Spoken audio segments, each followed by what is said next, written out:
மத்தேயு எழுதிய தூய நற்செய்தியிலிருந்து வாசகம். மத்தேயு எழுதிய நற்செய்தி 21ஆம் அதிகாரம், வாக்கியங்கள் 1-11 வரை. இயேசு தம் சீடரோடு எருசலேமை நெருங்கிச் சென்று ஒலிவமலை அருகில் இருந்த பெத்பகு என்னும் ஊரை அடைந்த போது இரு சீடர்களை அனுப்பி, நீங்கள் உங்களுக்கு எதிரே இருக்கும் ஊருக்குள் செல்லுங்கள். சென்றவுடனே அங்கு கட்டி வைக்கப்பட்டிருக்கிற ஒரு கழுதையையும் அதனோடு ஒரு குட்டியையும் காண்பீர்கள். அவற்றை அவிழ்த்து என்னிடம் கொண்டு வாருங்கள். யாராவது உங்களிடம் ஏதேனும் சொன்னால்,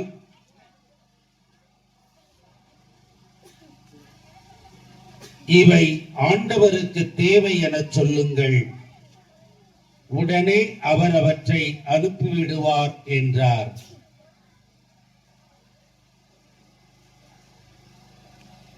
மகள் சீயோனிடம் சொல்லுங்கள், இதோ உன் அரசர் உன்னிடம் வருகிறார். அவர் எளிமையுள்ளவர், கழுதையின் மேல் ஏறி வருகிறார், கழுதை குட்டியின் மேல் அமர்ந்து வருகிறார் என்று இறைவாக்கினர் உரைத்தது நிறைவேறவே இவ்வாறு நிகழ்ந்தது. சீடர்கள் போய் இயேசு தங்களுக்கு படித்தபடியே செய்தார்கள். அவர்கள் கழுதையையும் குட்டியையும் ஓட்டி கொண்டு வந்து அவற்றின் மேல் தங்கள் மேலுடைகளை போட்டு இயேசுவை அமரச் செய்தார்கள். பெரும் திரளான மக்கள் தங்கள் மேலுடைகளை வழியில் விரித்தார்கள். வேறு சிலர் மரங்களிலிருந்து கிளைகளை வெட்டி வழியில் பரப்பினர். அவருக்கு முன்னேயும் பின்னேயும் சென்ற கூட்டத்தினர், தாவீதின் மகனுக்கு ஓசன்னா, ஆண்டவர் பெயரால் வருகிறவர் ஆசி பெற்றவர், உன்னதத்தில் ஓசன்னா என்று சொல்லி ஆர்ப்பரித்தனர். அவர் எருசலேமிற்குள் சென்றபோது நகரம் முழுவதும் பரபரப்படைய, இவர் யார் என்ற கேள்வி எழுந்தது. அதற்கு கூட்டத்தினர், இவர் இறைவாக்கினர் இயேசு, கலிலேயாவில் நாசரேத்தை சார்ந்தவர் என்று பதிலளித்தனர். ஆண்டவரின் அருள்வாக்கு. அன்புக்குரியவர்களே, பவனியை ஆரம்பிப்பதற்கு முன்னதாக கடைசி வரியை நாம் வாசிக்க கேட்டோம். மக்கள் எல்லாரும் குருத்துகளை ஏந்தி, தாவீதின் மகனுக்கு ஓசன்னா, ஆண்டவர் பெயரால் வருகிறவர் ஆசி பெற்றவர், உன்னதத்தில் ஓசன்னா என்று ஆர்ப்பரித்த நிலையிலே எருசலேம் நகருக்குள் சென்ற போது அவரை அறியாதவர்கள் எல்லாம் இவர் யார் என்ற கேள்வியை கேட்டு, இவர் இறைவாக்கினர் இயேசு என்று குருத்தோலைகளை ஏந்தியவர்கள் உலகிற்கு சொன்னார்கள். இந்த மனநிலையோடு இப்பொழுது இந்த பவனியில் பங்கு பெறுவோம்.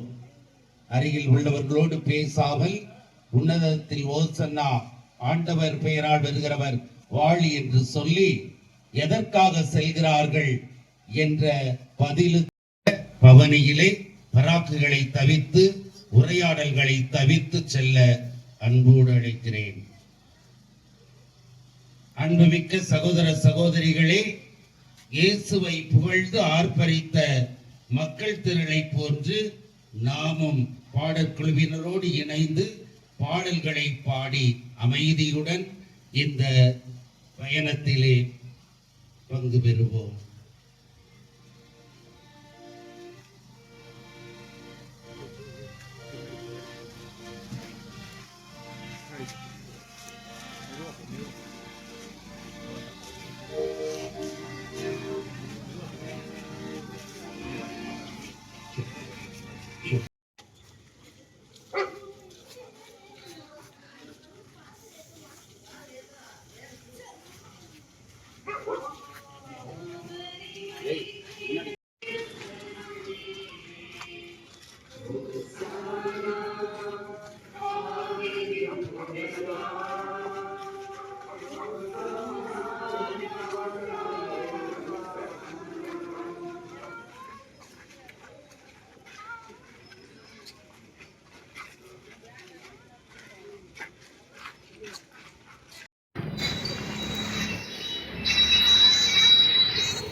இன்றைய இந்த திருப்பலியானது மரித்த அடைக்கலமேரி என்பவரின் ஆன்மா இறைவன் இளைப்பாற ஜெபிப்பதோடு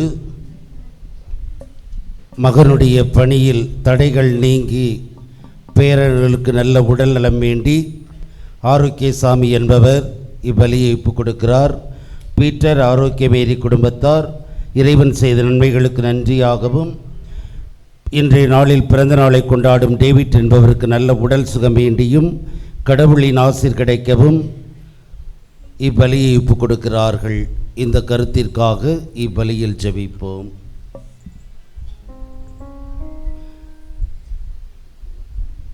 ஜெபிப்போமாக. என்றென்றும் உள்ள எல்லாம் வல்ல இறைவாம், தாழ்மையின் எடுத்துக்காட்டை மனித இனம் பின்பற்ற எங்கள் மீட்பரை மனித உடல் எடுக்கவும் சிலுவையை ஏற்றுக்கொள்ளவும் செய்தீரே. அதனால் நாங்கள் அவரது பொறுமையை கற்றுக்கொண்டு அவரது உயிர்ப்பில் பங்கேற்க தகுதி பெறுமாறு எங்களுக்கு கனிவாய் அருள்வீராக. உம்மோடு தூயாவியாரின் ஒன்றிப்பில் இறைவனாய் என்றென்றும் வாழ்ந்து ஆட்சி செய்கின்ற எங்கள் ஆண்டவரும் உம் திருமகனமாகிய கிறிஸ்து வழியாக உம்மை மன்றாடுகின்றோம்.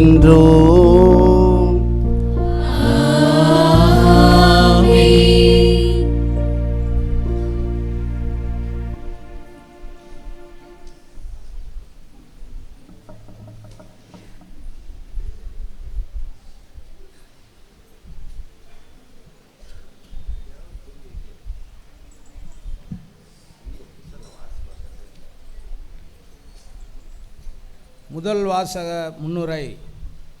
இன்றைய முதல் வாசகம் ஆண்டவரிடம் அவர் தம் ஊழியரின் ஒப்படைப்பு பற்றி பேசுகிறது. ஆண்டவர் துணை நிற்கின்றார். எனவே அவர் தம் ஊழியர் அவமானம் அடைவதில்லை. அவர் தம் ஊழியருக்கு நேரும் துன்பங்கள் அனைத்தையும் மன உறுதியோடு எதிர்கொள்ளும் ஆற்றலை அளிக்கிறார் என கூறும் இவ்வாசகத்திற்கு செவிமடுப்போம். முதல் வாசகம். நிந்தனை செய்வோருக்கு என் முகத்தை மறைக்கவில்லை, இழிநிலையை நான் அடைவதில்லை என்று அறிவேன். இறைவாக்கினர் எசாயா நூலிலிருந்து வாசகம். அதிகாரம் 50, இறை வார்த்தைகள் 4-7 வரை. நலிந்தவனை நல்வாக்கால் ஊக்குவிக்கும் அறிவை நான் பெற்றிட ஆண்டவராகிய என் தலைவர் கற்றோனின் நாவை எனக்கு அளித்துள்ளார். காலைதோறும் அவர் என்னை தட்டி எழுப்புகின்றார். கற்போர் கேட்பது போல் நானும் செவிகொடுக்கச் செய்கின்றார். ஆண்டவராகிய என் தலைவர் என் செவியை திறந்துள்ளார். நான் கிளர்ந்தெழவில்லை, விலகி செல்லவும் இல்லை. அடிப்போருக்கு என் முதுகையும் தாடியை பிடுங்குவோருக்கு என் தாடையையும் ஒப்புவித்தேன். நிந்தனை செய்வோருக்கும் காரி உமிழ்வோருக்கும் என் முகத்தை மறைக்கவில்லை. ஆண்டவராகிய என் தலைவர் துணை நிற்கின்றார். நான் அவமானம் அடையேன். என் முகத்தை கற்பாறை ஆக்கி கொண்டேன். இழிநிலையை நான் அடைவதில்லை என்று அறிவேன். இது ஆண்டவர் வழங்கும் அருள்வாக்கு.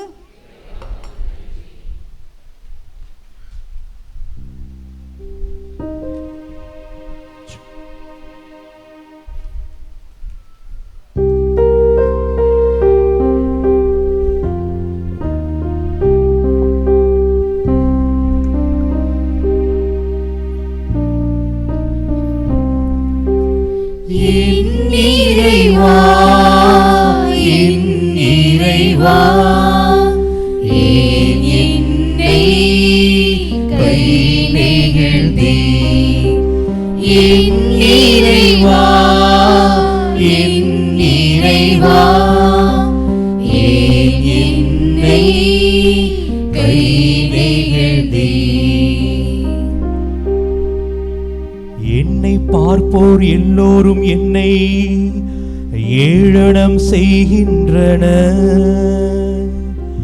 உதட்டை பிதுக்கி தலையை அசைக்கின்றனர். ஆண்டவர் மீது நம்பிக்கை வைத்தானே, அவர் மீட்கட்டும். அவருக்கு இவன் மீது பிரியம் இருந்தால் இவனை விடுவிக்கட்டும் என்றார்கள். என் இறைவா, என் இறைவா, ஏன் என்னை கை நெகிழ்ந்தீர். என் இறைவா, என் இறைவா, ஏன் என்னை கை நெகிழ்ந்தீர். ஏனெனில் பல நோய்கள் என்னை சூழ்ந்து கொண்டன, பொல்லாதவர்கள் கூட்டம் என்னை வளைத்து கொண்டது. என் கைகளையும் கால்களையும் துளைத்தார்கள், என் எலும்புகளை நான் எண்ணிவிட முடியும். அவர்களோ என்னை பார்க்கிறார்கள், பார்த்து அக்களிக்கிறார்கள். என் இறைவா, என் இறைவா, ஏன் என்னை கை நெகிழ்ந்தீர். என் இறைவா, என் இறைவா, ஏன் என்னை கை நெகிழ்ந்தீர். என் ஆடைகளை தங்களுக்குள் பகிர்ந்து கொள்கிறார்கள், என் உடை மீது சீட்டு போடுகிறார்கள். ஆனால் நீரோ ஆண்டவரே, என்னை விட்டு தொலைவில் போய்விடாதேயும். எனக்கு துணையான நீர் எனக்கு உதவி புரிய விரைந்து வாரும். என் இறைவா, என் இறைவா, ஏன் என்னை கை நெகிழ்ந்தீர். என் இறைவா, என் இறைவா, ஏன் என்னை கை நெகிழ்ந்தீர்.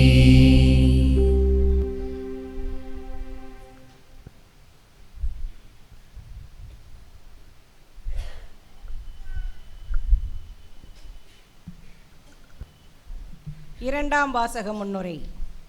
இன்றைய இரண்டாம் வாசகம் இறைமகன் இயேசுவின் தாழ்ச்சியை பற்றி பேசுகின்றது. அவர் மனித உரு எடுத்து சிலுவைச் சாவை ஏற்கும் அளவிற்கு தம்மையே தாழ்த்தி கொண்டார் என கூறும் இவ்வாசகத்திற்கு செவி கொடுப்போம்.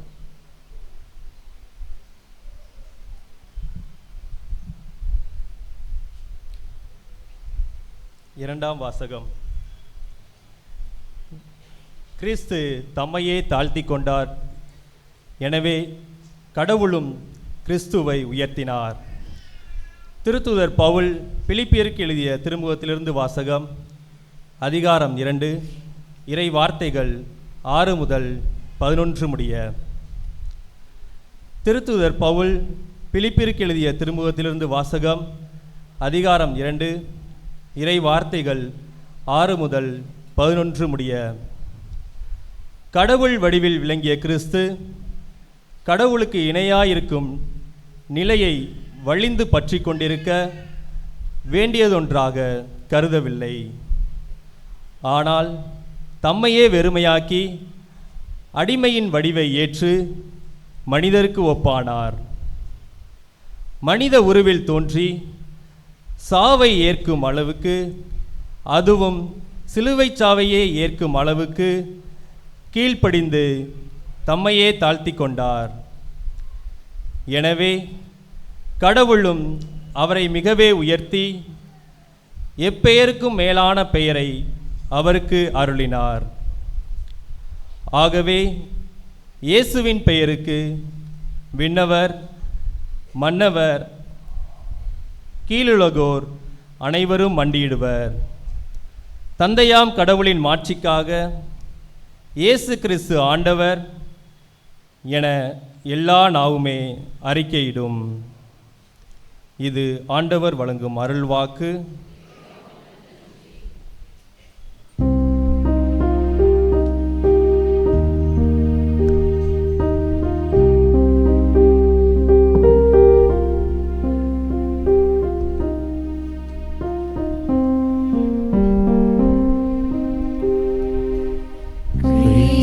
தம்மை தாழ்த்தி சாவை ஏற்கும் அளவுக்கு, அதுவும் சிலுவை சாவை ஏற்கும் அளவுக்கு கீழ்ப்படிபவரானார்.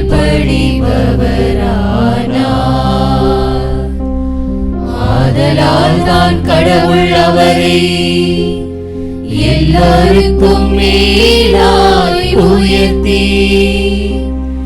எப்பெயருக்கும் மேலான பெயரை அவருக்கு அருளினார்.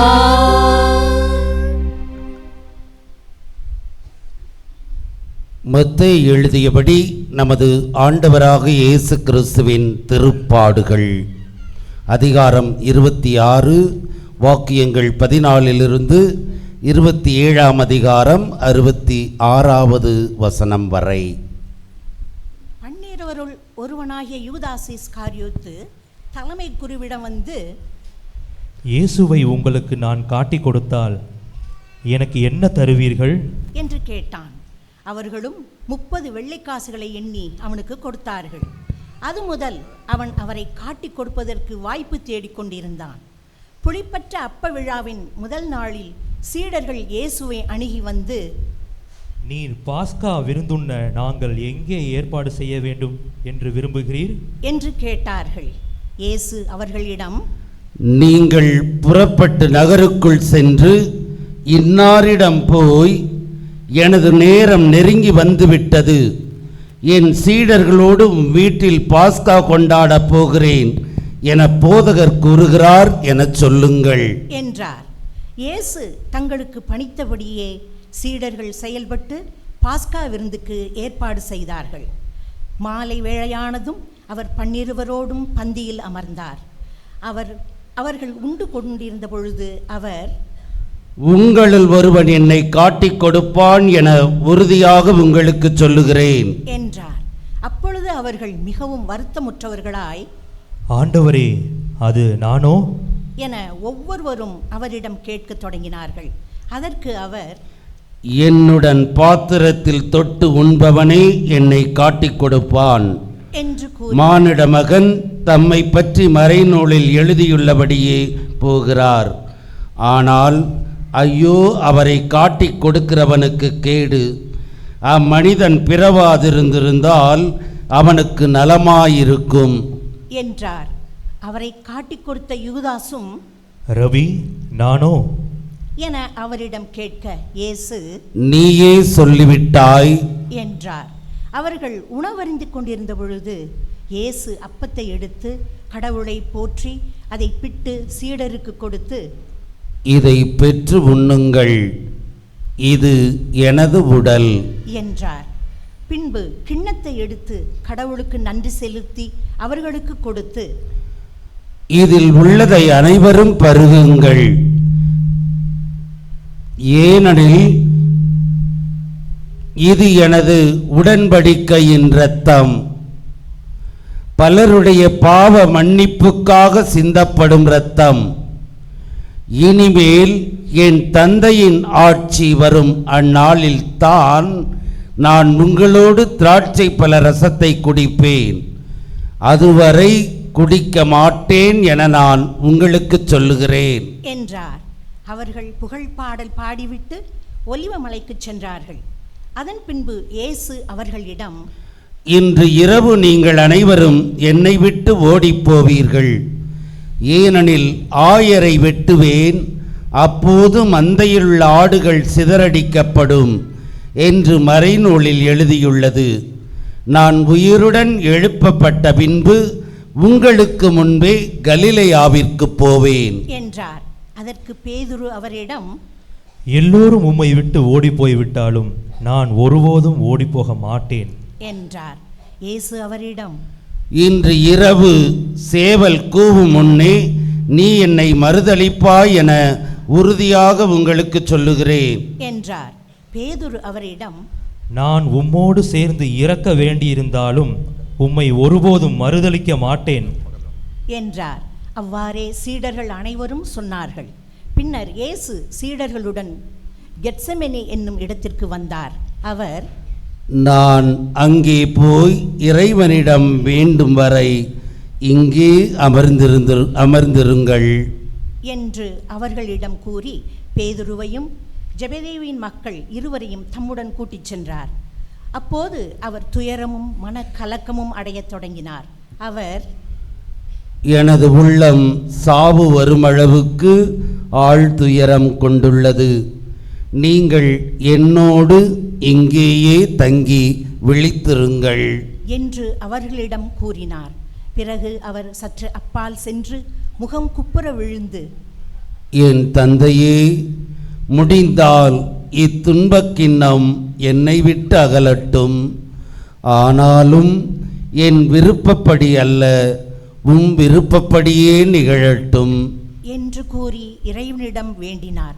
அதன் பின்பு அவர் சீடர்களிடம் வந்து அவர்கள் உறங்கிக் கொண்டிருப்பதைக் கண்டு பேதுருவிடம், 1 மணி நேரம் கூட என்னோடு விழித்திருக்க உங்களுக்கு வலிவில்லையா? உங்கள் மனம் ஆர்வமுடையதுதான், ஆனால் உடல் வலுவற்றது. எனவே சோதனைக்குட்படாதிருக்க விழித்திருந்து இறைவனிடம் வேண்டுங்கள் என்றார். மீண்டும் சென்று, என் தந்தையே, நான் குடித்தாலன்றி இத்துன்பக் கிண்ணம் அகல முடியாதென்றால் உமது திருவிழப்படியே நடக்கட்டும் என்று 2ஆம் முறையாக இறைவனிடம் வேண்டினார். அவர் திரும்பவும் வந்தபோது சீடர்கள் உறங்கிக் கொண்டிருப்பதைக் கண்டார். அவர்களுடைய கண்கள் தூக்க கலக்கமாயிருந்தன. அவர் அவர்களை விட்டு மீண்டும் சென்று மறுபடியும் அதே வார்த்தைகளை சொல்லி 3ஆம் முறையாக இறைவனிடம் வேண்டினார். பிறகு சீடர்களிடம் வந்து, இன்னும் உறங்கி ஓய்வெடுக்கிறீர்களா? பாருங்கள், நேரம் நெருங்கி வந்துவிட்டது. மானுட மகன் பாவிகளின் கையில் ஒப்புவிக்கப்படுகிறார். எழுந்திருங்கள், போவோம். இதோ என்னை காட்டிக் கொடுப்பவன் நெருங்கி வந்துவிட்டான் என்று கூறினார். இயேசு தொடர்ந்து பேசிக்கொண்டிருந்த போது 12 ஒருவனான யூதாசு அங்கு வந்தான். அவனோடு குருக்களும் மக்களின் மூப்பர்களும் அனுப்பிய பெரும் கூட்டம் வாள்களோடும் தடிகளோடும் வந்தது. அவரை காட்டிக் கொடுக்க இருந்தவன், நான் ஒருவரை முத்தமிடுவேன், அவர்தாம் இயேசு, அவரை பிடித்துக் கொள்ளுங்கள் என்று அவர்களுக்கு அடையாளம் சொல்லியிருந்தான். அவன் நேராக இயேசுவிடம் சென்று, ரபி, வாழ்க என கூறிக்கொண்டே அவரை முத்தமிட்டான். இயேசு அவனிடம், தோழா, எதற்காக வந்தாய் என்று கேட்டார். அப்போது அவர்கள் இயேசுவை அணுகி அவரை பற்றி பிடித்து கைது செய்தனர். உடனே இயேசுவோடு இருந்தவருள் ஒருவர் தமது கையை நீட்டி வாளை உருவி தலைமை குருவின் பணியாளரை தாக்கி அவருடைய காதை துண்டித்தார். அப்போது இயேசு அவரிடம், உனது வாளை அதன் உரையில் திரும்பப் போடு. ஏனெனில் வாழை எடுப்போர் அனைவரும் வாளால் அழிந்து போவர். நான் என் தந்தையின் துணையை வேண்ட முடியாதென்றா நினைத்தாய்? நான் வேண்டினால் அவர் 12 பெரும் படைப்பிரிவுகளுக்கு மேற்பட்ட வானதூதரை எனக்கு அனுப்பி வைப்பாரே. அப்படியானால் இவ்வாறு நிகழ வேண்டும் என்ற மறைநூல் வாக்குகள் எவ்வாறு நிறைவேறும் என்றார். அவ்வேளையில் இயேசு மக்கள் கூட்டத்தை பார்த்து, கள்வனை பிடிக்க வருவது போல் வாள்களோடும் தடிகளோடும் என்னை கைது செய்ய வந்தது ஏன்? நான் நாள்தோறும் கோவிலில் அமர்ந்து கற்பித்து கொண்டிருந்தேன், நீங்கள் என்னை பிடிக்கவில்லை. இறைவாக்கினர் எழுதியவை நிறைவேறவே இவை அனைத்தும் நிகழ்கின்றன என்றார். அப்போது சீடர்கள் எல்லாம் அவரை விட்டுவிட்டு தப்பி ஓடினார்கள். இயேசுவை பிடித்தவர்கள் அவரை தலைமை குரு கயபாவிடம் கூட்டிச் சென்றார்கள். அங்கே மறைநூல் அறிஞரும் மூப்பர்களும் கூடி வந்தார்கள். பேதுரு தொலைவில் அவரை பின்தொடர்ந்து தலைமை குருவின் வீட்டு முற்றம் வரை வந்து வழக்கின் முடிவை பற்றி தெரிந்து கொள்வதற்காக உள்ளே நுழைந்து காவலரோடு உட்கார்ந்திருந்தார். தலைமை குருக்களும் தலைமைச் சங்கத்தார் அனைவரும் இயேசுவுக்கு மரண தண்டனை விதிக்க அவருக்கு எதிராக பொய் சாட்சி தேடினர். பல பொய் சாட்சிகள் முன்வந்தும் ஏற்ற சாட்சி கிடைக்கவில்லை. இறுதியாக 2 முன்வந்தனர். அவர்கள், இவன் கடவுளுடைய திருக்கோவிலை இடித்து அதை 3 நாட்களில் கட்டி எழுப்ப என்னால் முடியும் என்றான் என்று கூறினார்கள். அப்போது தலைமை குரு எழுந்து அவரிடம், இவர்கள் உனக்கு எதிராக கூறும் சான்றுக்கு மறுமொழி கூற மாட்டாயா என்று கேட்டார். ஆனால் இயேசு பேசாதிருந்தார். மேலும் தலைமை குரு அவரிடம், நீ கடவுளின் மகனாகிய மெசியாவா? வாழும் கடவுளின் பெயரால் ஆணையிட்டு சொல்லுமாறு உன்னிடம் கேட்கிறேன் என்றார். அதற்கு இயேசு, நீரே சொல்கிறீர். மானிட மகன் வல்லவராம் கடவுளின் வலப்புறத்தில் வீற்றிருப்பதையும் வான மேகங்கள் மீது வருவதையும் இது முதல் நீங்கள் காண்பீர்கள் என உங்களுக்கு சொல்கிறேன் என்றார். உடனே தலைமை குரு தம் மேல் உடையை கிழித்து கொண்டு, இவன் கடவுளை பழித்துரைத்தான். இன்னும் நமக்கு சான்றுகள் தேவையா? இதோ இப்பொழுது நீங்களே பழிப்புரையை கேட்டீர்களே, நீங்கள் என்ன நினைக்கிறீர்கள் என்று கேட்டார். அதற்கு அவர்கள், இவன் சாக வேண்டியவன் என பதிலளித்தார்கள். பின்பு அவருடைய முகத்தில் துப்பி அவரை கையால் குத்தினார்கள். மேலும் சிலர் அவரை கன்னத்தில் அறைந்து, இறைவாக்கினர் மெசியாவே, உன்னை அடித்தது யார் சொல் என்று கேட்டனர். பேதுரு வெளியே முற்றத்தில் உட்கார்ந்திருந்தார். பணிப்பெண் ஒருவர் அவரிடம் வந்து, நீயும் கலிலேயனாகிய இயேசுவோடு இருந்தவன் தானே என்றார். அவரோ, நீர் சொல்வது என்னவென்று எனக்கு தெரியவில்லை என்று அவர்கள் அனைவர் முன்னிலையிலும் மறுதலித்தார். அவர் வெளியே வாயில் அருகே சென்றபோது வேறொரு பணிப்பெண் அவரை கண்டு, இவன் நாசரேத்து இயேசுவோடு இருந்தவன் என்று அங்கிருந்தோரிடம் சொன்னார். ஆனால் பேதுரு, இம்மனிதனை எனக்கு தெரியாது என ஆணையிட்டு மீண்டும் மறுதலித்தார். சற்று நேரத்திற்கு பின் அங்கே நின்றவர்கள் பேதுருவிடம் வந்து, உண்மையாகவே நீயும் அவர்களைச் சேர்ந்தவனே, ஏனெனில் உன் பேச்சே உன்னை யார் என்று காட்டிக் கொடுக்கிறது என்று கூறினார்கள். அப்போது அவர், இந்த மனிதனை எனக்கு தெரியாது என்று சொல்லி சபிக்கவும் ஆணையிடவும் தொடங்கினார். உடனே சேவல் கூவிற்று. அப்பொழுது சேவல் கூவும் முன், நீ என்னை 3 முறை மறுதலிப்பாய் என்று இயேசு கூறியதை பேதுரு நினைவு கூர்ந்து வெளியே சென்று மனம் நொந்து அழுதார். பொழுதும் விடிந்தது. தலைமை குருக்கள், மக்களின் மூப்பர்கள் யாவரும் இயேசுவை கொல்ல அவருக்கு எதிராக ஆலோசனை செய்தனர். அவரை கட்டி இழுத்துச் சென்று ஆளுநன் பிலாத்திடம் ஒப்படைத்தனர். அதன்பின் இயேசு தண்டனை தீர்ப்பு அடைந்ததை கண்டபோது அவரை காட்டிக் கொடுத்த யூதாசு மனம் வருந்தி தலைமை குருக்களிடமும் மூப்பர்களிடமும் 30 வெள்ளிக்காசுகளையும் திரும்பி கொண்டு வந்து, பழி பாவம் இல்லாதவரை காட்டிக் கொடுத்த பாவம் செய்தேன் என்றான். அதற்கு அவர்கள், அதை பற்றி எங்களுக்கு என்ன, நீயே பார்த்துக்கொள் என்றார்கள். அதன் பின்பு அவன் அந்த வெள்ளிக்காசுகளை கோயிலில் எறிந்துவிட்டு புறப்பட்டு போய் தூக்கு போட்டு கொண்டான். தலைமை குருக்கள் வெள்ளிக்காசுகளை எடுத்து, இது இரத்தத்திற்கான விலையாதலால் இதை கோவில் காணிக்கை பெட்டியில் போடுவது முறையல்ல என்று சொல்லி கலந்து ஆலோசித்து அந்நியரை அடக்கம் செய்ய அவற்றை கொண்டு குயவன் நிலத்தை வாங்கினார்கள். இதனால்தான் அந்நிலம் இரத்த நிலம் என இதுவரை அழைக்கப்படுகிறது. இஸ்ரேல் மக்களால் விலை மதிக்கப்பட்டவருடைய விலையான 30 வெள்ளிக்காசுகளையும் கையில் எடுத்து, ஆண்டவர் எனக்கு பணித்தபடியே அதை குயவன் நிலத்திற்கு கொடுத்தார்கள் என்று இறைவாக்கினர் எரேமியா உரைத்தது அப்பொழுது நிறைவேறியது. இயேசு ஆளுநன் பிலாத்து முன்னிலையில் நின்று கொண்டிருந்தார். ஆளுநன் அவரை நோக்கி, நீ யூதரின் அரசனா என்று கேட்டான். அதற்கு இயேசு, அவ்வாறு நீர் சொல்கிறீர் என்று கூறினார். மேலும் தலைமை குருக்களும் மூப்பர்களும் அவர் மீது குற்றம் சுமத்திய போது அவர் மறுமொழி எதுவும் கூறவில்லை. பின்பு பிலாத்து அவரிடம், உனக்கு எதிராக எத்தனையோ சான்றுகள் கூறுகிறார்களே, உனக்கு கேட்கவில்லையா என்றான். அவரோ ஒரு சொல் கூட அவனுக்கு மறுமொழியாக கூறவில்லை. ஆகவே ஆளுநன் மிகவும் வியப்புற்றான். மக்கள் விரும்பி கேட்கும் ஒரு கைதியை அவர்களுக்காக விழாவின் போது ஆளுநன் விடுதலை செய்வது வழக்கம். அந்நாளில் பரபா என்னும் பேர் போன கைதி ஒருவன் இருந்தான். மக்கள் ஒன்று கூடி வந்திருந்தபோது பிலாத்து அவர்களிடம், நான் யாரை விடுதலை செய்ய வேண்டும் என விரும்புகிறீர்கள், பரபாவையா அல்லது மெசியா என்னும் இயேசுவையா என்று கேட்டான். ஏனெனில் அவர்கள் பொறாமையால் தான் இயேசுவை தன்னிடம் ஒப்புவித்திருக்கிறார்கள் என்பது அவனுக்கு தெரியும். பிலாத்து நடுவர் இருக்கையின் மீது அமர்ந்திருந்த பொழுது அவனுடைய மனைவி அவனிடம் ஆள் அனுப்பி, அந்த நேர்மையாளரின் வழக்கில் நீர் தலையிட வேண்டாம், ஏனெனில் அவர் பொருட்டு இன்று கனவில் மிகவும் துன்புற்றேன் என்று கூறினார். ஆனால் தலைமை குருக்களும் மூப்பர்களும் பரபாவை விடுதலை செய்ய கேட்கவும் இயேசுவை தீர்த்து கட்டவும் கூட்டத்தினரை தூண்டிவிட்டார்கள். ஆளுநன் அவர்களை பார்த்து, இவ்விருவரில் யாரை விடுதலை செய்ய வேண்டும்? உங்கள் விருப்பம் என்ன என கேட்டான். அதற்கு அவர்கள் பரபாவை என்றார்கள்.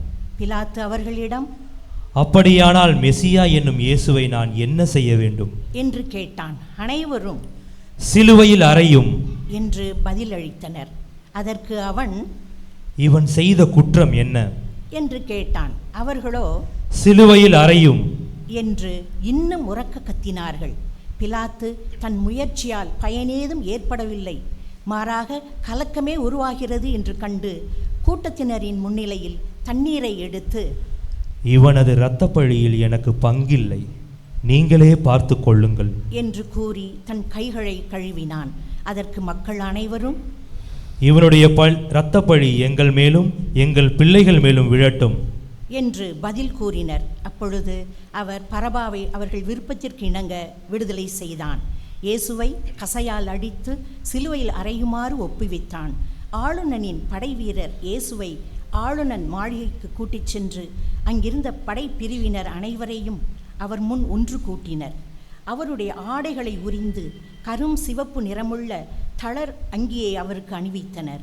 அவர்கள் ஒரு முள்முடி பின்னி அவரது தலையின் மேல் வைத்து அவருடைய வலக்கையில் ஒரு கோலை கொடுத்து அவர் முன் முழந்தாள் படியிட்டு, யூதரின் அரசரே வாழ்க என்று சொல்லி ஏளனம் செய்தனர்.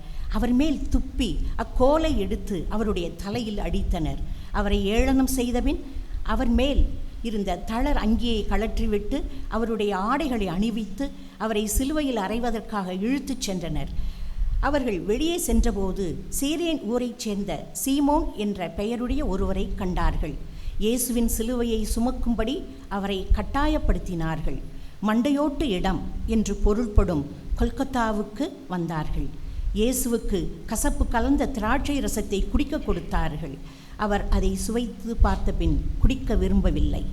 அவர்கள் அவரை சிலுவையில் அறைந்த பின்பு குலுக்கல் முறையில் அவருடைய ஆடைகளை பங்கிட்டு கொண்டார்கள். பின்பு அங்கே உட்கார்ந்து காவல் காத்தார்கள்.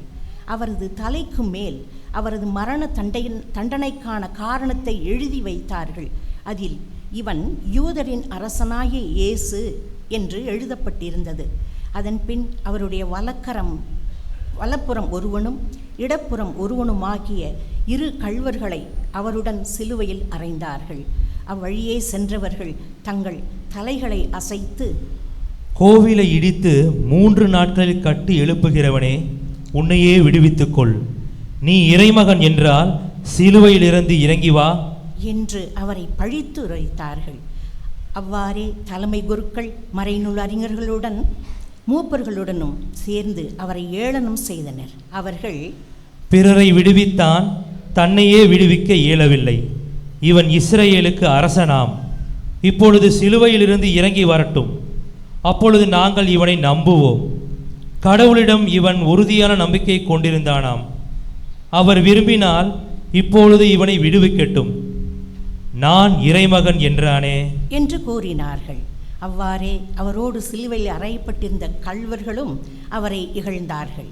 நண்பகல் 12 மணி நேரம் முதல் பிற்பகல் 3 மணி வரை நாடு முழுவதும் இருள் உண்டாயிற்று. 3 மணி அளவில் இயேசு, ஏலி ஏலி லமா சபக்தானி, அதாவது என் இறைவா என் இறைவா ஏன் என்னை கைவிட்டீர் என்று உரத்த குரலில் கத்தினார். அங்கே நின்று கொண்டிருந்தவர்களில் சிலர் அதை கேட்டு, இவன் எலியாவை கூப்பிடுகிறான் என்றனர். உடனே அவர்களுள் ஒருவர் ஓடிச் சென்று கடற்பஞ்சை எடுத்து புளித்த திராட்சை ரசத்தில் தோய்த்து அதை கோலில் மாட்டி அவருக்கு குடிக்க கொடுத்தார். மற்றவர்களோ, பொறு, எலியா வந்து இவனை விடுவிப்பாரா என்று பார்ப்போம் என்றார்கள். இயேசு மீண்டும் உரத்த குரலில் கத்தி உயிர் விட்டார். அனைவரும் முழந்தார்படியிட்டு சிறிது நேரம் மௌனமாக ஜெபிப்போம்.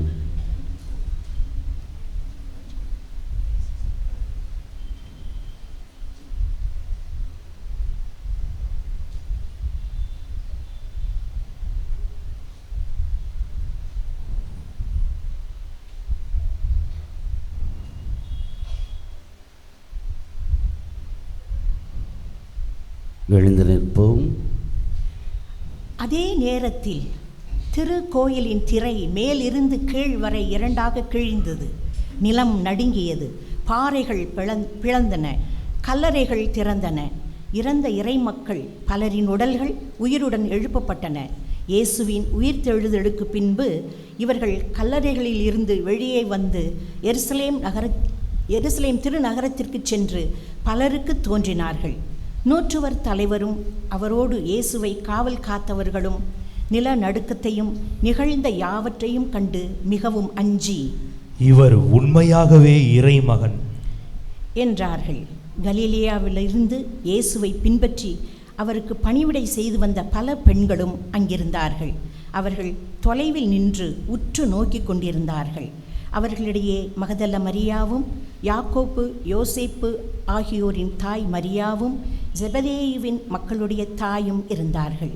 மாலை வேலை ஆனதும் அரிமத்தியா ஊரைச் சேர்ந்த யோசேப்பு என்னும் பெயர் கொண்ட செல்வர் ஒருவர் அங்கே வந்தார். அவரும் இயேசுவுக்கு சீடராய் இருந்தார். அவர் பிலாத்திடம் போய் இயேசுவின் உடலை கேட்டார். பிலாத்தும் அதை கொடுத்துவிட கட்டளையிட்டான். யோசேப்பு அவ்வுடலை பெற்று தூய்மையான மெல்லிய துணியால் சுற்றி தமக்கென பாறையில் வெட்டப்பட்டிருந்த புதிய கல்லறையில் கொண்டு போய் வைத்தார். அதன் பின் வாயிலில் ஒரு பெருங்கல்லை உருட்டி வைத்துவிட்டு போனார். அப்பொழுது மகதல மரியாவும் வேறொரு மரியாவும் அங்கே கல்லறைக்கு எதிரே உட்கார்ந்திருந்தனர். மறுநாள், அதாவது ஆயத்த நாளுக்கு அடுத்த நாள், தலைமை குருக்களும் பரிசேயர்களும் பிலாத்திடம் கூடி வந்தார்கள். அவர்கள், ஐயா, அந்த எத்தன் உயிருடன் இருந்த பொழுது 3 நாட்களுக்கு பின்பு நான் உயிருடன் எழுப்பப்படுவேன் என்று சொன்னது எங்களுக்கு நினைவில் இருக்கிறது. ஆகையால் 3 நாள் வரை கல்லறையை கருத்தாய் காவல் செய்ய கட்டளையிடும். இல்லையெனில் அவருடைய சீடர்கள் ஒருவேளை வந்து அவன் உடலை திருடிச் சென்று விட்டு இறந்த அவர் உயிருடன் எழுப்பப்பட்டார் என்று மக்களிடம் சொல்ல நேரிடும். அப்பொழுது முந்தின ஏமாற்று வேலைகளை விட பிந்தினது மிகுந்த கேடு விளைவிக்கும் என்றனர். அதற்கு பிலாத்து அவர்களிடம், உங்களிடம் காவல் வீரர்கள் இருக்கிறார்கள், நீங்களே போய் உங்களுக்கு தெரிந்தபடி கருத்தாய் காவல் செய்யுங்கள் என்றார். அவர்கள் போய் கல்லறையை மூடியிருந்த கல்லுக்கு முத்திரையிட்டு காவல் வீரரை கொண்டு கருத்தாய் காவல் செய்ய ஏற்பாடு செய்தார்கள். ஆண்டவரின் அருள் வாக்கு. இறைவனுக்கு நன்றி. இறைவனுக்கு நன்றி. கிறிஸ்து இயேசுவில் பிரியமான சகோதர சகோதரிகளே,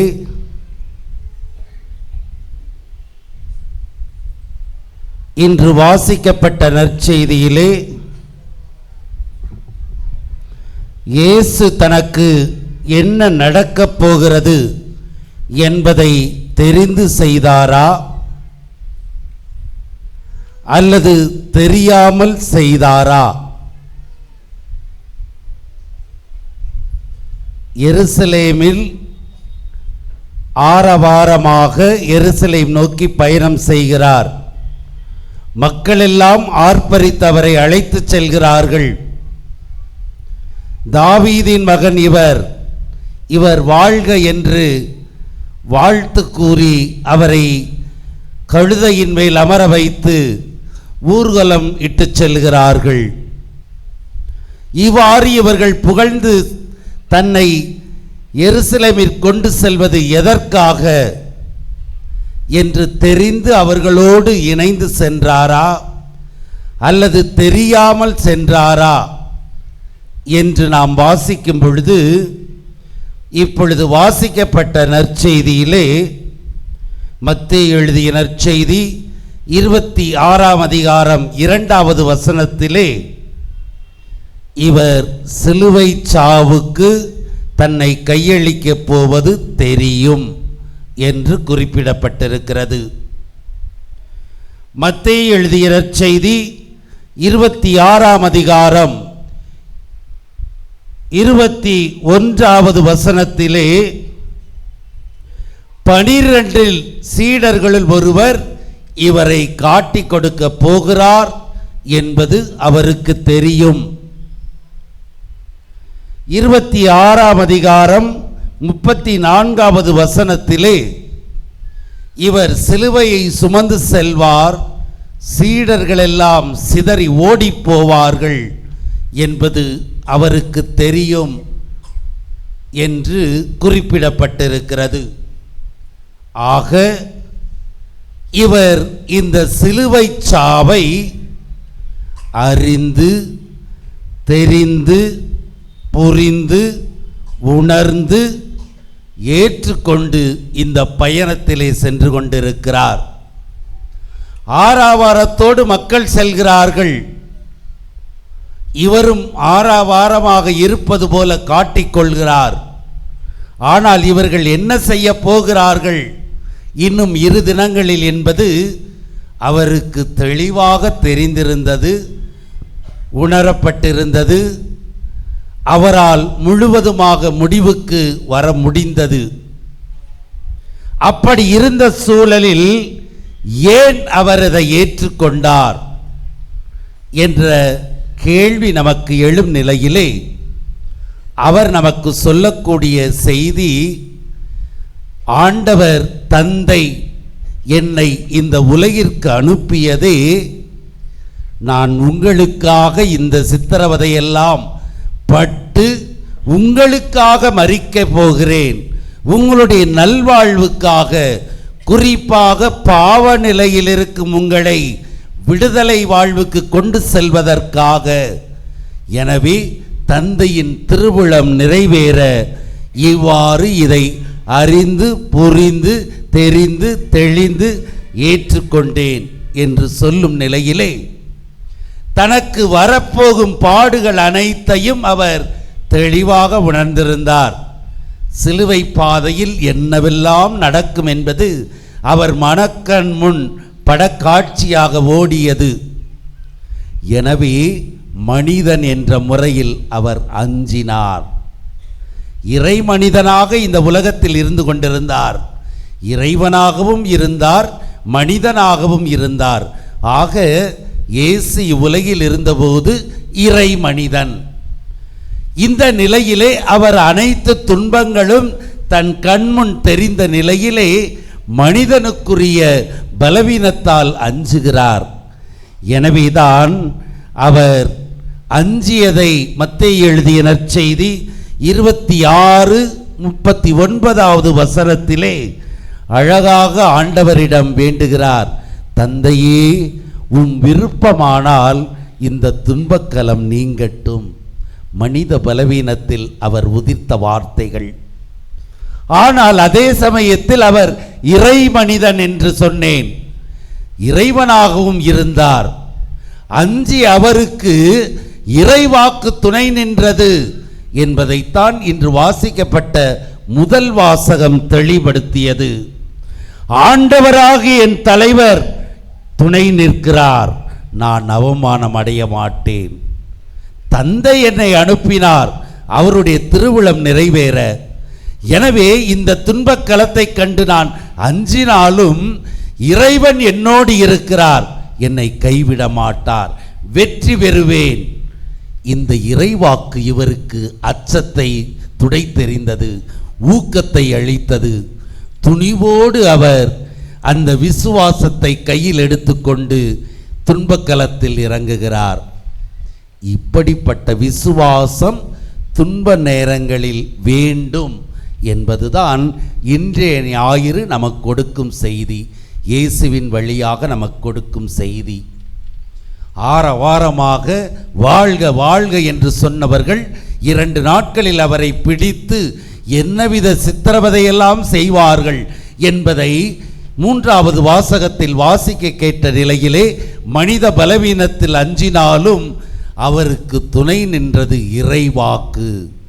அந்த இறைவாக்கில் விசுவாசம் கொண்டார்.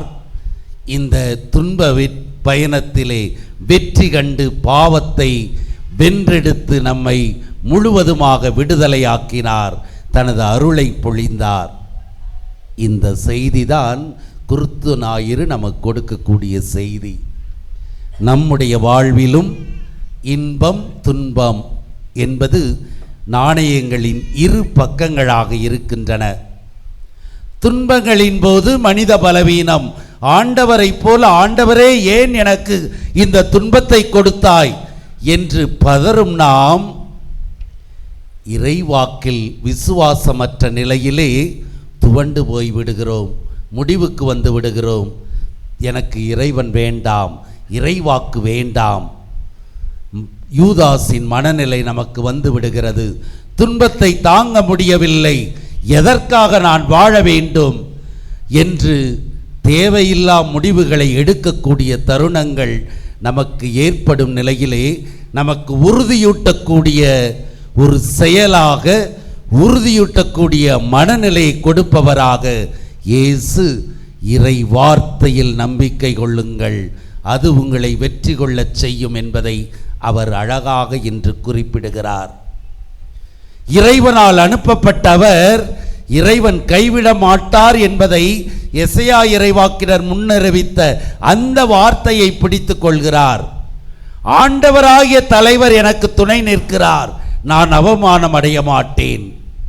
இந்த வார்த்தைகள் தான் நாம் ஜெபிக்க வேண்டிய வார்த்தைகள். துன்ப வேளைகளில், மனம் சோர்ந்த வேளைகளில், சங்கடப்படும் வேளைகளில், மன தளர்ச்சி அடையும் நேரங்களில் ஆண்டவராகிய தலைவர் துணை நிற்கிறார், நான் அவமானம் அடையேன்.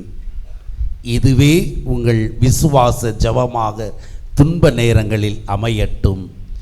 இதுவே இன்று பயணம் வந்த இயேசு குருத்தோலைகளை ஏந்தி ஆரவாரம் செய்த நிலையிலே அழைத்து வரப்பட்ட இயேசு இன்னும் 2 நாட்களில் தன்னுடைய உயிரை கையளிக்கப்படும் இயேசு கற்றுத்தருவது, என் ஆண்டவராகிய தலைவர் துணை நிற்கிறார், நான் அவமானம் அடையேன். இது உங்கள் மனதில் பதியட்டும்.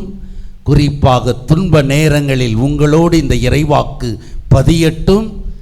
நீங்கள் சோதனையை வெற்றி கொண்டவர்களாய், பாவத்திலிருந்து, இறப்பிலிருந்து அல்லது இவ்வுலகின் துன்பங்களிலிருந்து, மன சோர்வுகளிலிருந்து வெற்றி காண்பீர்கள் என்பதை உணர்ந்தவர்களாய் இந்த வார்த்தையை தாரக மந்திரமாக்கி ஒவ்வொரு துன்பத்தின் போது உச்சரித்து துணிவை பெறுவோம். ஆண்டவரை போல பல நிலைகளில் விழுந்தாலும் எழுந்து நின்று நம்முடைய லட்சியத்தை அடைய முயற்சிப்போம். தூய ஆவியின் துணை வேண்டி இத்திருப்பலியிலே தொடர்ந்து ஜெபிப்போம். எழுந்து நின்று விசுவாசத்தை அறிக்கையிடுவோம்.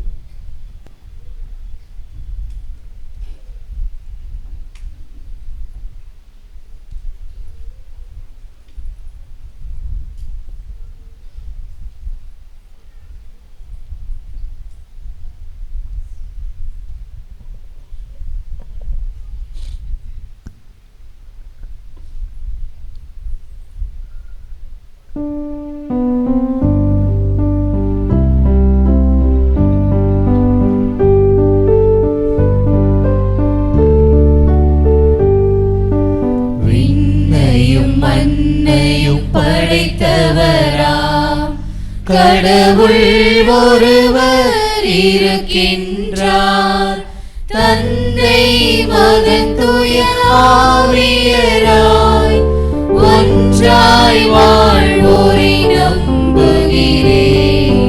தூய ஆவியின் வல்லமையால் இறைமகன் நமக்காய் மனிதரானார். கன்னி மரியிடம் பிறந்தவராம் இயேசுவை உறுதியாய் நம்புகிறேன். பிலாத்துவின் ஆட்சியில் பாடுபட்டார், சிலுவையில் இறந்து அடக்கப்பட்டார், 3ஆம் நாளில் உயிர் தெழுந்தார், இறப்பின் மீது வெற்றி கொண்டார். விண்ணகம் வாழும் தந்தையிடம் அரியணை கொண்டு இருக்கின்றார்.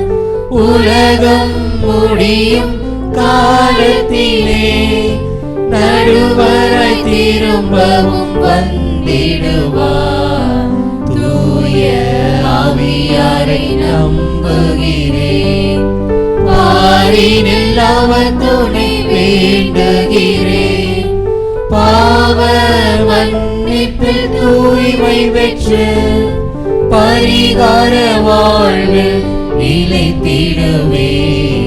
திரு அவை உரைப்பதை நம்புகிறேன். புனிதர்கள் உறவை நம்புகிறேன்.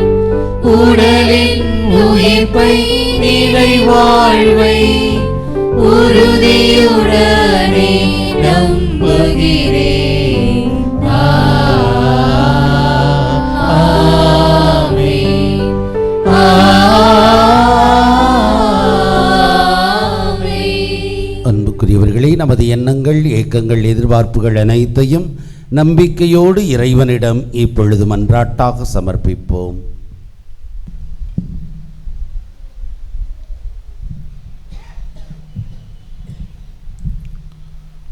அருட்பெருக்கின் நாயகனே எம் இறைவா, திருத்தந்தை, அவரோடு இணைந்து உடன் உழைக்கும் அனைத்து ஆயர்கள், குருக்கள், துறவியர், பொது நிலையினர் ஆகிய அனைவரும் உயிர்ப்பின் மாட்சிமையால் பலனளிக்கக்கூடியவர்களாக தொடர்ந்து பணி செய்திடவும், இயேசுவே ஆண்டவர் என்று முழக்கமிட தேவையான இறை அருளை பொழிந்திடவும் வேண்டுமென்று இறைவா உம்மை மன்றாடுகிறோம்.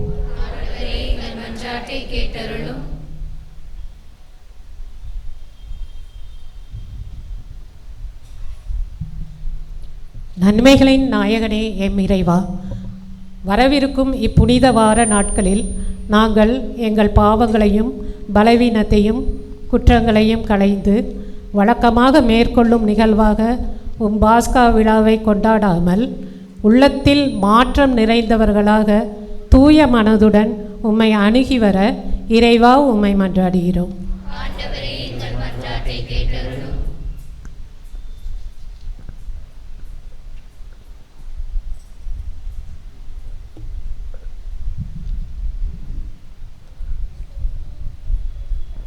ஏழைகளின் திரு உருவமே எம் இறைவா, இந்த அருளிறக்க நாள்களில் தவ முயற்சிகள் மட்டும் நாங்கள் கவனம் செலுத்தாமல் உள்ளத்தில் மனமாற்றமும் அதன் வெளிப்பாடாக ஏழைகள் மட்டில் கவனம் செலுத்தி அவர்களின் வாழ்வு சிறந்து விளங்கிட அந்த மீட்புச் செயலின் வழியாக உம்மை சீடத்துவ வாழ்வில் அவர்களும் பங்கேற்க தேவையான மீட்பின் அருளை பொழிய வேண்டுமென்று இறைவா உம்மை மன்றாடுகின்றோம். ஆண்டவரே, எங்கள் மன்றாட்டை கேட்டருளும்.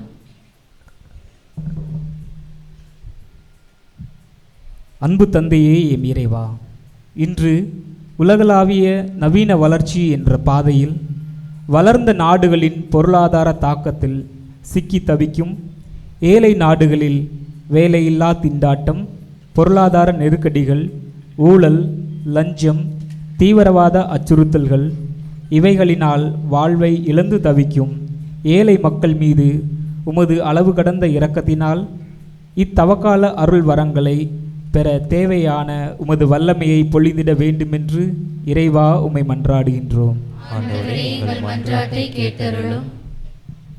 நிலைவாழ்வை தரும் ஊற்றாகிய எம் இறைவா, வேதனை நிறைந்த எங்கள் மனங்களில் எதிர்கால வாழ்வை நினைத்து கிடைத்த வாழ்வை பெற்ற மகிழ்ச்சியை உறவுகளை இழக்காமல் எம் குடும்பங்களில் ஒற்றுமையும் மற்றவர்களை மன்னித்து எம் உடன்பிறப்புகளாய் பாவித்து எங்கள் தவறுகளை ஏற்று அனைவரையும் அன்பு பாராட்ட வேண்டிய மன உறுதியையும் அவற்றை செயலில் காட்டும் விவேகத்தையும் அருள வேண்டும் என்று இறைவா உம்மை மன்றாடுகிறோம்.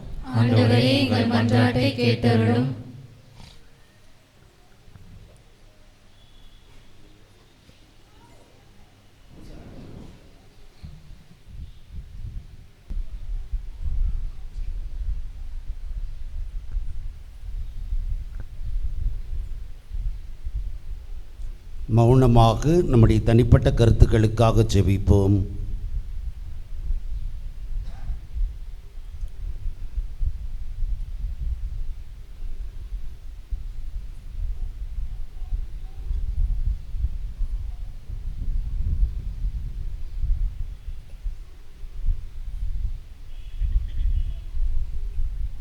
ஜெபிப்புமாக.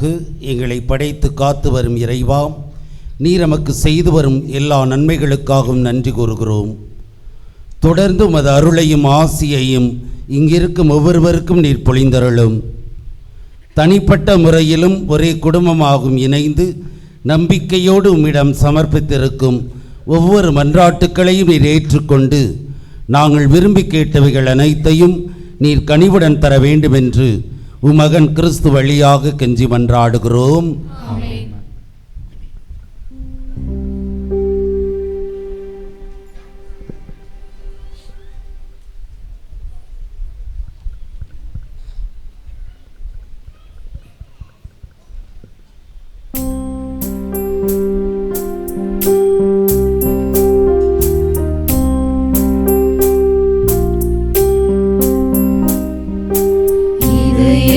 கொடுத்து விட்டேன் இறைவா, இதமுடன் ஏற்றருள்வே.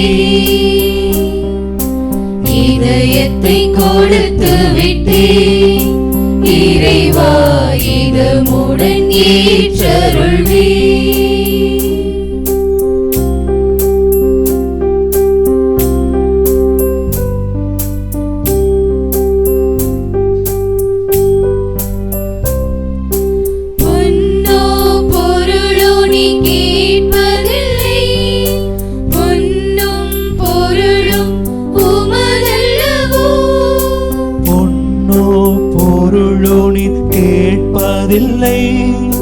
பொன்னும் பொருளும் உமதல்லவோ. அயலானை மன்னித்து அன்புடனே நன்றி பலி செலுத்துவேன். நாளுமே எம்மை உன்னிடம் தருவேன். இதயத்தை கொடுத்து விட்டேன் இறைவா, இதமுடன் ஏற்றருள்வே. இதயத்தை கொடுத்து விட்டேன் இறைவா, இதமுடன் ஏற்றருள்வே.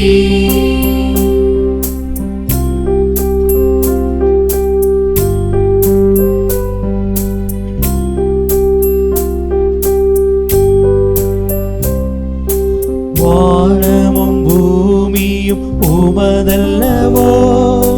பூமியில் உள்ளதை எதை கொடுப்பேன்?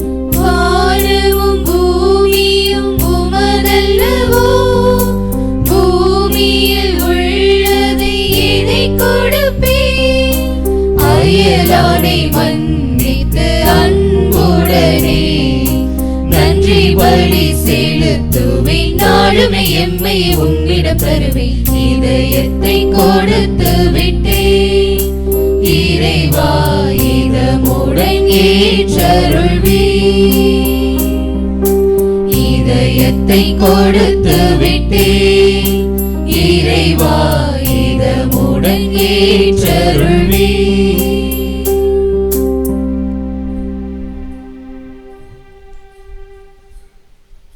சகோதர சகோதரிகளே, என்னுடையதும் உங்களுடையதுமான இப்பலி எல்லாம் அல்ல தந்தையாகிய இறைவனுக்கு ஏற்றதாகும்படி ஜெபியுங்கள். ஆண்டவர் தமது பெயரின் புகழ்ச்சிக்காகவும் மாட்சிக்காகவும் நமது நன்மைக்காகவும் புனித திரு அவை அனைத்து நலன்களுக்காகவும் உமது கையிலிருந்து பலியை ஏற்றுக்கொள்வாராக.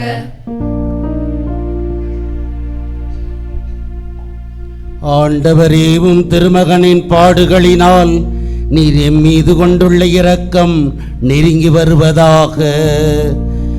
எங்கள் செயல்களால் தகுதியற்றவர்களாயினும் இந்த ஒரே பலியினால் ஆற்றலால் முது இரக்கத்தை முன்கூட்டியே நாங்கள் கண்டுணர்வோமாக. எங்கள் ஆண்டவராகிய கிறிஸ்து வழியாக உம்மை மன்றாடுகின்றோம்.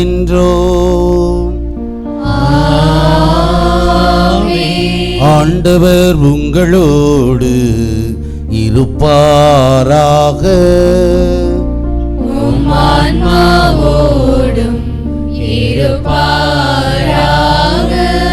இது எங்களை மேலே எழுப்புங்கள். ஆண்டவரிடம் எழுப்பியுள்ளோம். இறைவனாகிய ஆண்டவருக்கு நன்றி கூறுவோம். அது தகுதியும் நீதியும் ஆனதே. ஆண்டவரே, தூயவரான தந்தையே, என்றும் வாழும் எல்லாம் வல்ல இறைவா, உம் அன்பார்ந்த மகன் இயேசு கிறிஸ்து வழியாக எந்நாளும் எவ்விடத்திலும் நாங்கள் உமக்கு நன்றி செலுத்துவது மெய்யாகவே தகுதியும் நீதியும் ஆகும்.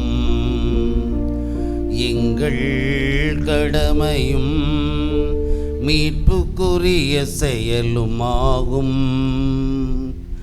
ஏனெனில் மாசற்ற கிறிஸ்து பாவிகளுக்காக பாடுபடவும் தீயோரின் மீட்புக்காக அநீதியாக தீர்ப்பிடப்படவும் திருவுளமானார். அவரது இறப்பு எங்கள் பாவங்களை போக்கியது, அவரது உயிர்த்தெழுதல் எங்களுக்கு உமக்கு ஏற்புடையவர்களாக்கியது.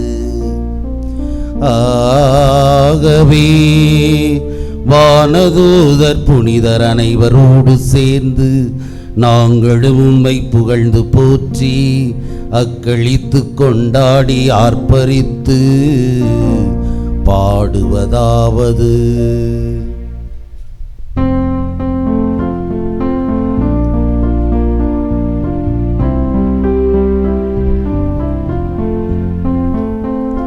தூயவர் தூயவர் தூயவர், வான்படைகளின் கடவுளாம் ஆண்டவர். விண்ணகமும் மன்னகமும் உமது மாட்சியால் நிறைந்துள்ளன.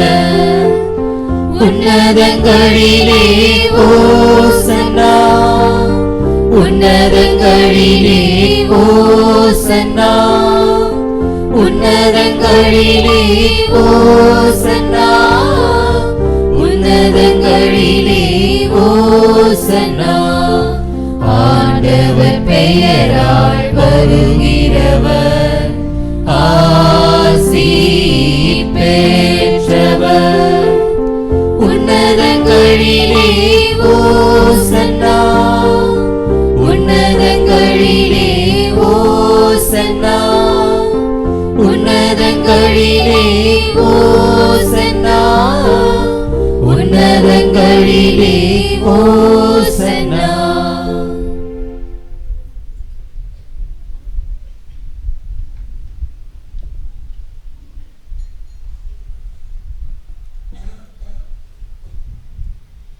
ஆண்டவரே,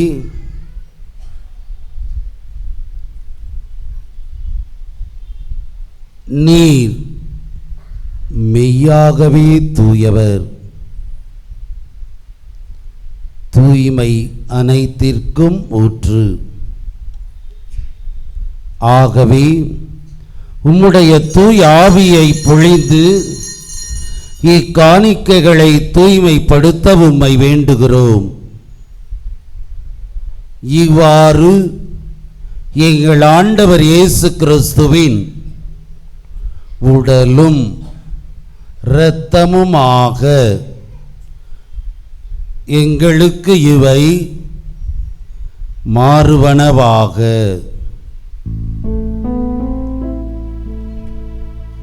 அவர் பாடுபட உளம் கனிந்து தம்மை கையளித்த போது அப்பத்தை எடுத்து நன்றி செலுத்தி அதை பிட்டு தம் சீடருக்கு அளித்து அவர் கூறியதாவது: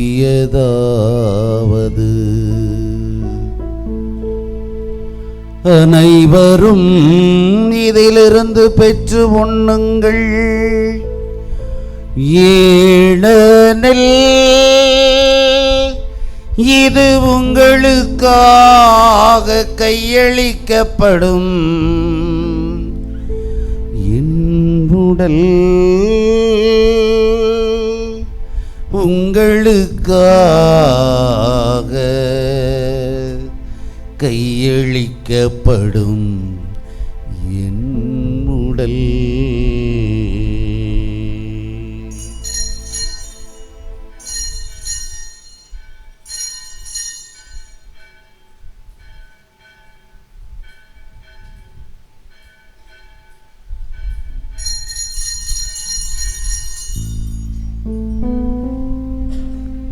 அவ்வண்ணமே இரவு விருந்தை அருந்திய பின் கிண்ணத்தையும் எடுத்து மீண்டும் உமக்கு நன்றி கூறி தம் சீடருக்கு அளித்து அவர் கூறியதாவது: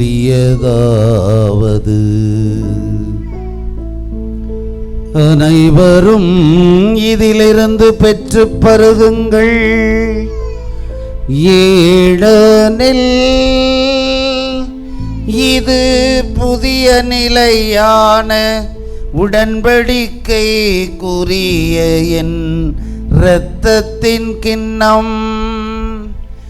இது பாவ மன்னிப்புக்கென்று உங்களுக்காகவும் பலருக்காகவும் சிந்தப்படும்.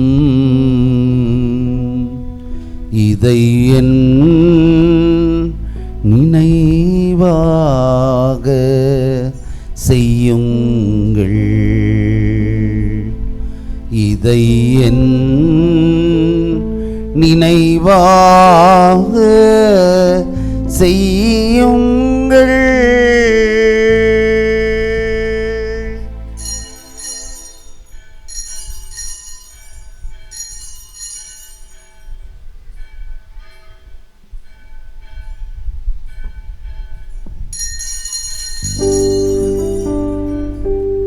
நம்பிக்கையின் மறைபொருள்.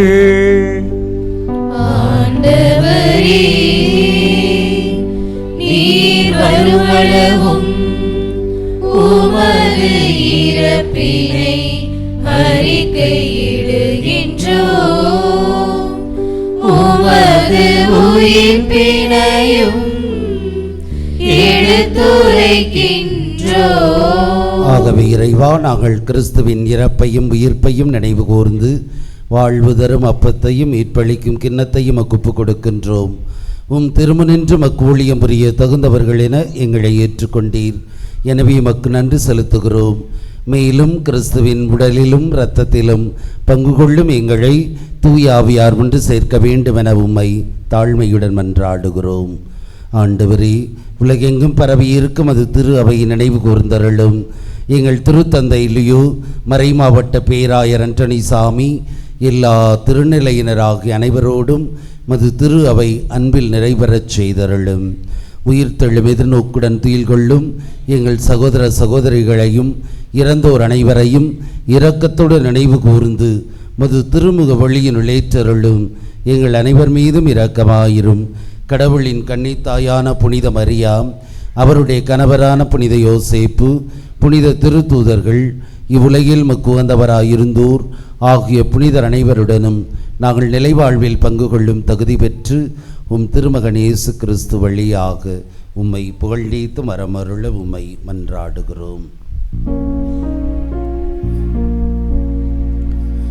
இவர் வழியாக இவரோடு இவரில் எல்லாம் வல்ல இறைவனாகிய தந்தையே, தூயாவியாரின் ஒன்றிப்பில் எல்லா புகழும் ஆட்சியும் என்றென்றும் உமக்கு உரியதே.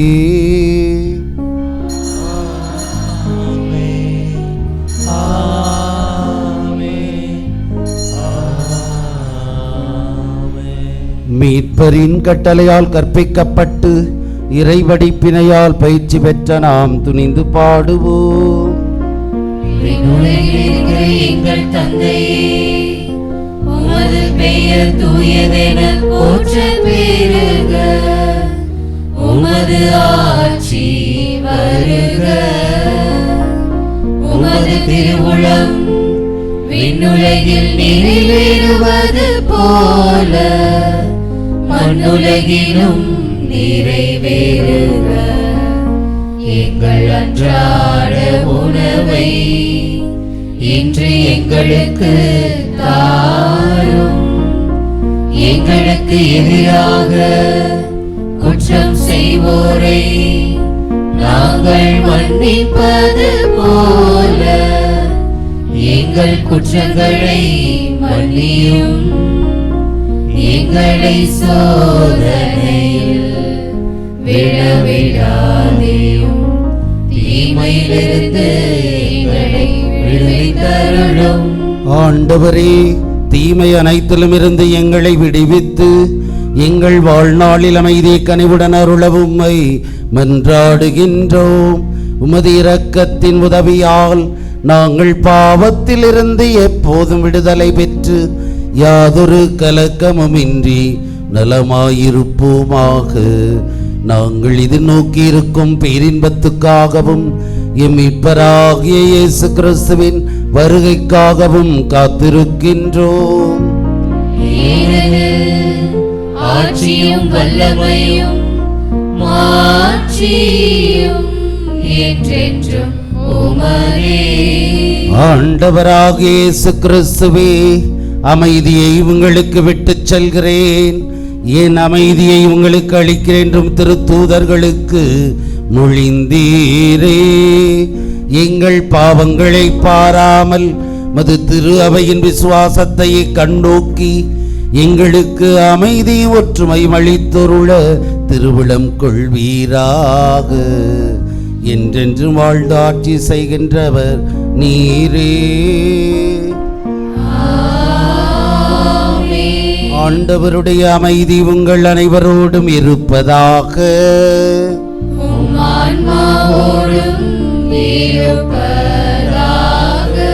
ஒருவருக்கொருவர் கிறிஸ்துவின் அமைதியை பகிர்ந்து கொள்வோம்.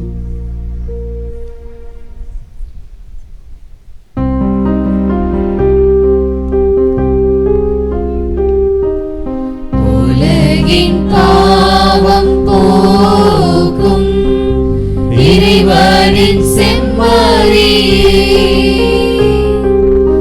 எங்கள் மேல் இரக்கம் வையும்.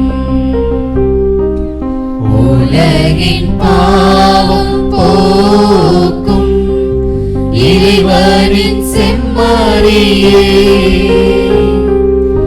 எங்கள் மேல் இரக்கம் வையும்.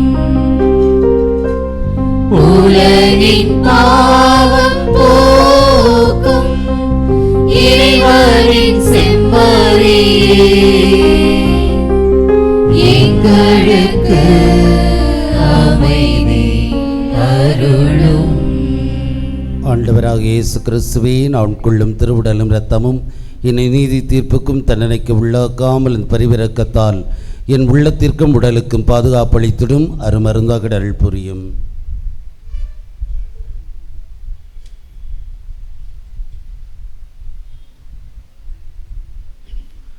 இதோ இறைவனின் செம்மறி, இவரை உலகின் பாவங்களை போக்குபவர்.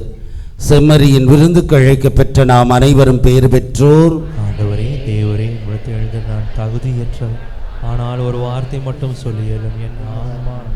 கிறிஸ்துவின் திருவுடல் திரு ரத்தம் என்னை காத்து நிலைவாழ்வளிப்பதாக.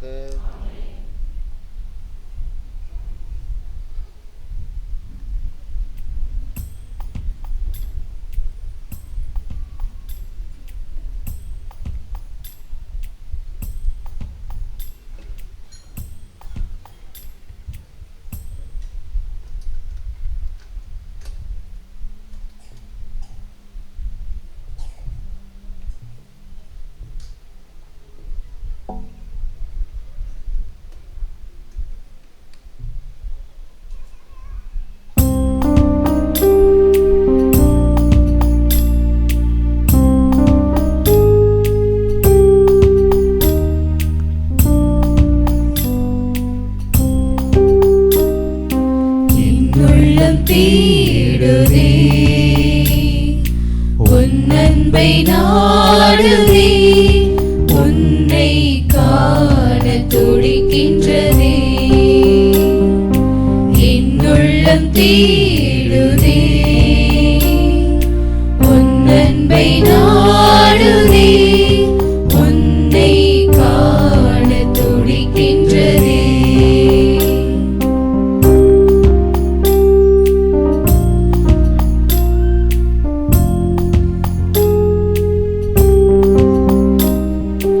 அன்பின் சுவை உணரவில்லை, பழகிடும் மனிதரிடம். அன்பின் சுவை உணரவில்லை, பழகிடும் மனிதரிடம். உணவாய் நீ இருக்க, சுவை இங்கு வேறேது. உணவாய் நீ இருக்க,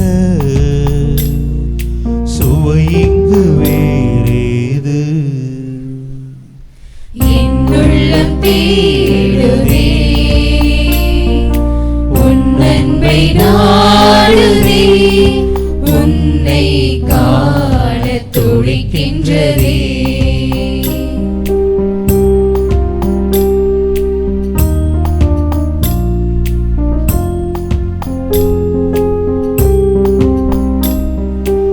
என் தாகம் தனியவில்லை, பருகிடும் சுனை எதிலும். என் தாகம் தணியவில்லை, பருகிடும் சுனை எதிலும்.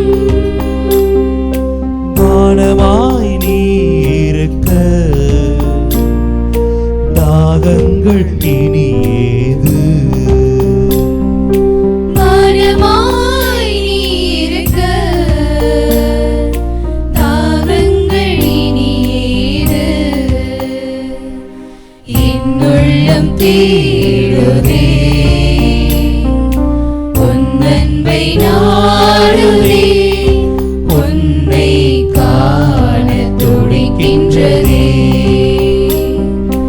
என் உள்ளம் தேடுதே, உன் அன்பை நாடுதே, உன்னை காண துடிக்கின்றதே. உன்னை காண துடிக்கின்றதே.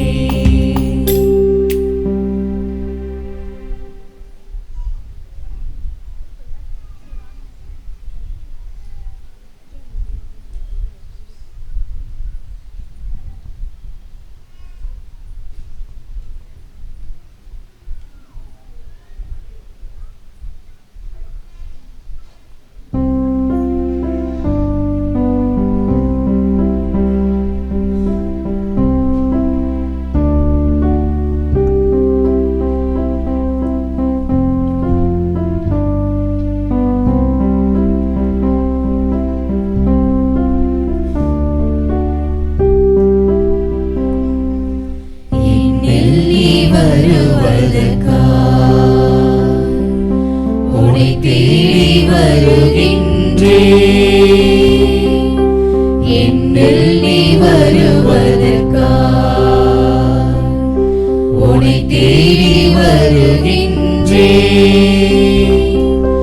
உன் சாயல் நானாகவே என் வாசல் வா தெய்வமே, என் வாசல் வா தெய்வமே. உன்னை அன்றி வழி இல்லை, உன்னை அன்றி ஒளி இல்லை, உன் சாயல் நானாகவே என் வாசல் வா தெய்வமே. என்னில் நீ வருவதற்காய் உன்னை தேடி வருகின்றேன்.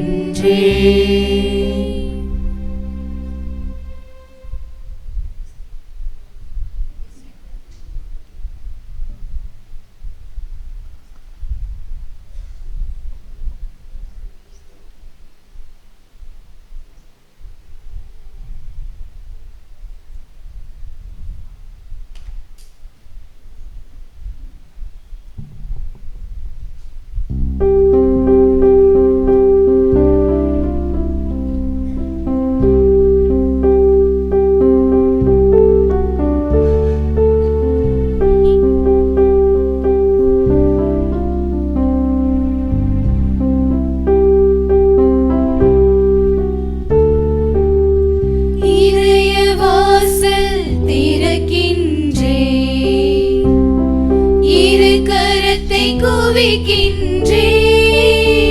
இதய வாசல் திறக்கின்றே, இரு கரத்தை குவிக்கின்றே.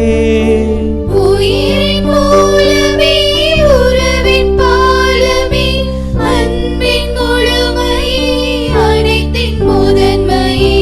உயிரின் மூலமே, உறவின் பாலமே, அன்பின் முழுமையே, அனைத்தின் முதன்மையே. ஆதவன் பூமியில் வெளிச்சமாவது போல் அன்பனே என்னில் நீ வெளிச்சமாகிட. என்னில் நீ வருவதற்காய் உன்னை தேடி வருகின்றேன்.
வாரறிக்கை மார்ச் 29 இன்று ஞாயிற்றுக்கிழமை ஆண்டவருடைய திருப்பாடுகளின் குருத்து ஞாயிறு. 30ஆம் தேதி திங்கள் புனிதவார திங்கள், 31 செவ்வாய் புனிதவார செவ்வாய். ஏப்ரல் 1ஆம் தேதி புதன்கிழமை புனிதவார புதன். ஏப்ரல் 2 வியாழக்கிழமை ஆண்டவரின் ராவுணவு பெருவிழா பெரிய வியாழன். 3ஆம் தேதி வெள்ளிக்கிழமை ஆண்டவரின் திருப்பாடுகள் பெரிய வெள்ளி. 4ஆம் தேதி சனிக்கிழமை புனித சனி பாஸ்கா திருவிழிப்பு. 5ஆம் தேதி வரும் ஞாயிறு ஆண்டவரின் உயிர்ப்பு பெருவிழா. வார நாட்களில் எல்லா நாட்களிலுமே சனிக்கிழமை தவிர மற்ற 5 நாட்களிலும் மாலையில் வழிபாடு நடைபெறும்.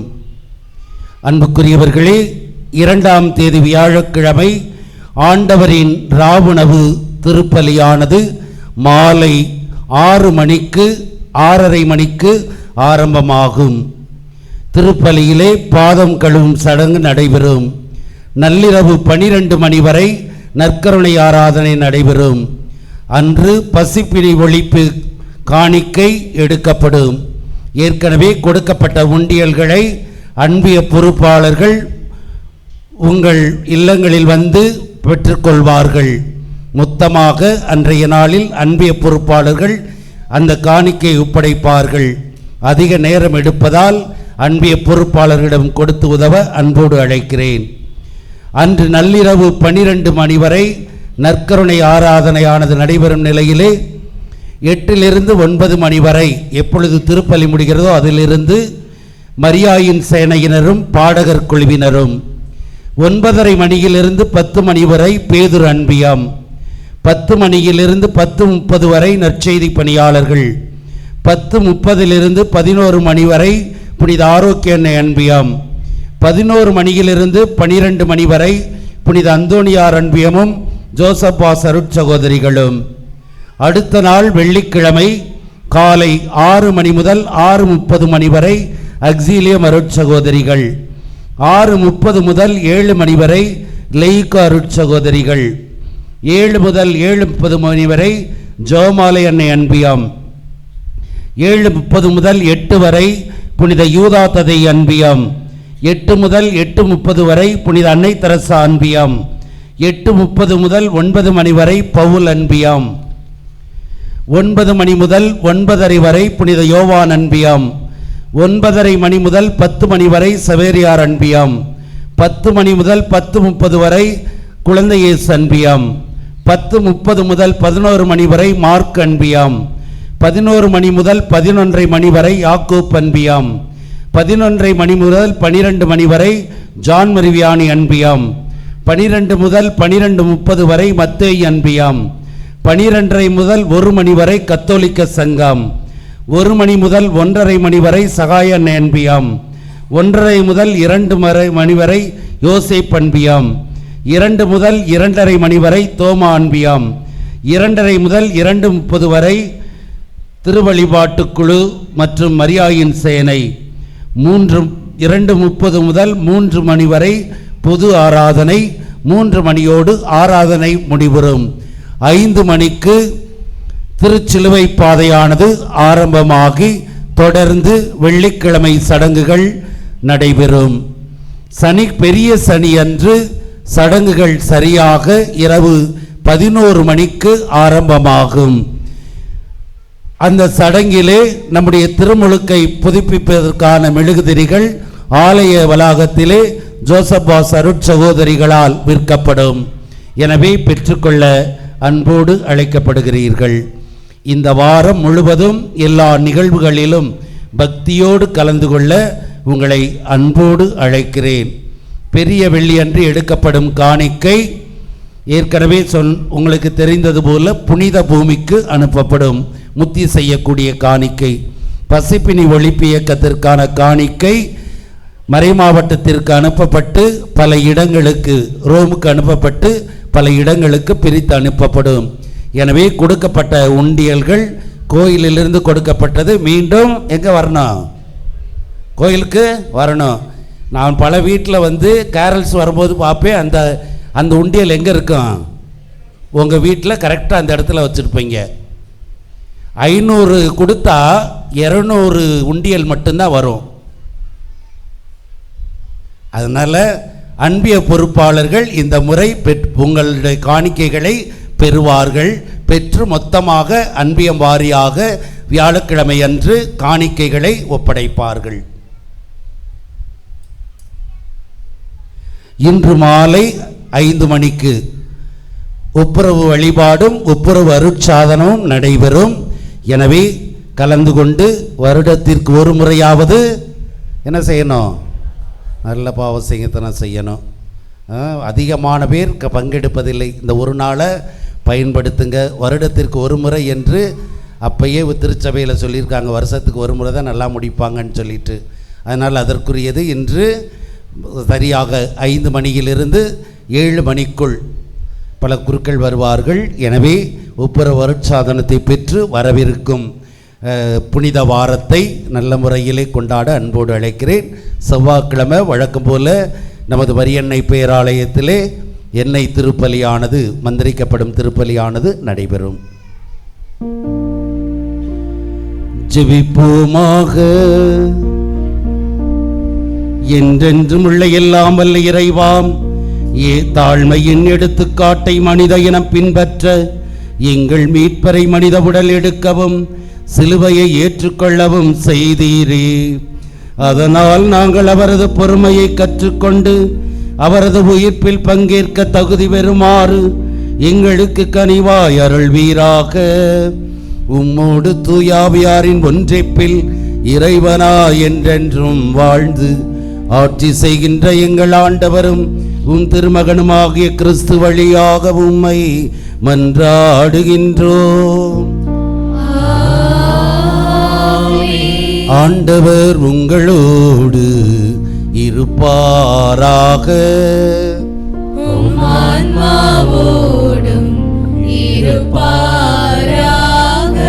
எல்லாம் வல்ல இறைவன் தந்தை மகன் தூயாவியார் உங்களை ஆசீர்வதிப்பாராக. சென்று வாருங்கள், திருப்பலி நிறைவேறிற்று. இறைவனுக்கு நன்றி.